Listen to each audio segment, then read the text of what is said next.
When you think about aviation, there's really only one rivalry that matters, right? It's Airbus versus Boeing. For decades, these two absolute titans have been going head-to-head, basically defining how we all get around the planet. So who really rules the skies? I mean, when you get right down to it. It's a tough question for sure, but today we're going to tackle it from one simple angle. Who can cram the most people into a metal tube? We're talking pure passenger capacity.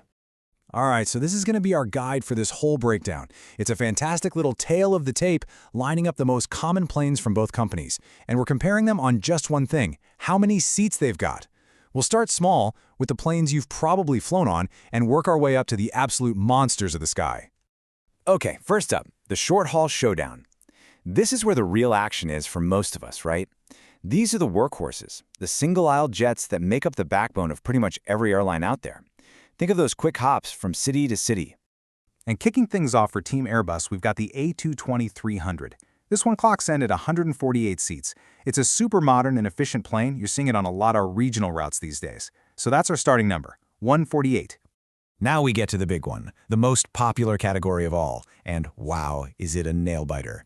You've got the legendary Airbus A320 with 150 seats, going toe-to-toe with Boeing's iconic 737, which squeaks by with 160.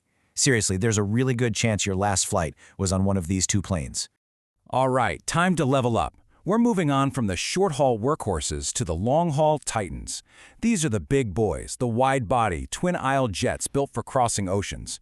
And trust me, this is where the numbers start getting really big. And in this mid-range wide-body class, the fight is just relentless. Boeing comes out swinging with his 787 Dreamliner at 242 seats, but Airbus fires right back with the A330 at 246. Then Airbus pushes ahead with the A340, getting up to 290 seats, but wait, Boeing comes back and retakes the lead with the bigger 787-9 at 294. I mean, it is just back and forth, a total game of inches here. But then, Airbus makes a huge leap. They bring out their own modern masterpiece, the A350-1000, and the capacity just explodes, all the way to 369 seats. Whoa! That's the first time we've seen a real significant gap open up in this whole thing. Yeah, that lead doesn't last long at all. Boeing's answer? The mighty 777-8. It smashes that number and pushes the capacity up to 395 people, putting them right back in the driver's seat. You see, this constant one-upmanship, that's exactly what fuels all the incredible innovation in this industry. And that, my friends, brings us to the main event, the final round. We are now talking about the super jumbos, the biggest passenger planes to ever fly. This is it. The battle for all the marbles, the heavyweight championship for the undisputed king of capacity. So here we are, the absolute pinnacle.